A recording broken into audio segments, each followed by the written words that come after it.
नमस्कार मित्रांनो, DDM news चॅनलमध्ये आपले सर्वांचे स्वागत आहे। डायमंड स्पाच्या नावाखाली देहव्यापार, 2 पीडित महिलांची पोलिसांनी केली सुटका। याविषयी मिळालेली माहिती अशी की लातूर शहरातील बार्शी रोडवरील एका नामांकित हॉटेलजवळ एक महिला स्वतःच्या आर्थिक फायद्यासाठी बाहेरील स्त्रियांना बोलावून डायमंड स्पाच्या नावाखाली देहविक्रीचा व्यवसाय करून घेत होती। सदरील ठिकाणी अनैतिक मानवी वाहतूक प्रतिबंधक कक्षाची कार्यवाही झाली असून 2 पीडित महिलांची सुटका करण्यात आली आहे। या प्रकरणी एका महिलेला ताब्यात घेण्यात आले आहे। गेल्या काही दिवसापासून या ठिकाणी स्पाच्या नावाखाली हा गोरखधंदा सुरू होता।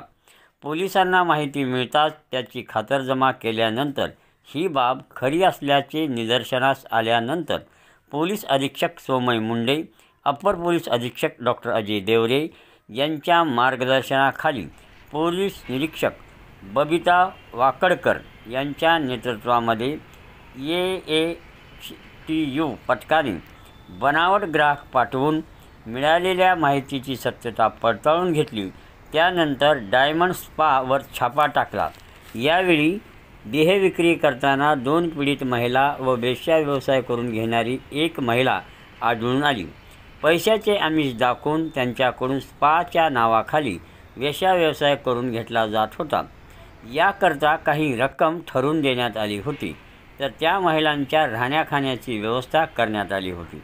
याबाबत MIDC पोलीस ठाण्यात 840/2024 कलम 147 भारतीय न्याय संहिता व 345 अनैतिक व्यवसाय प्रतिबंधक अधिनियम 1956 प्रमाणे गुन्हा दाखल करण्यात आला असून कुंटणखाना चालविणाऱ्या महिलेला अटक करण्यात आली आहे।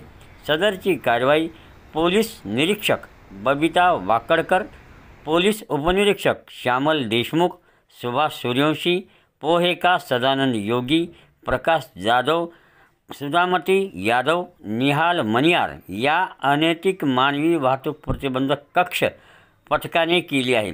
अधिक तपास पोलीस निरीक्षक सुधाकर देडे हे करत आहेत।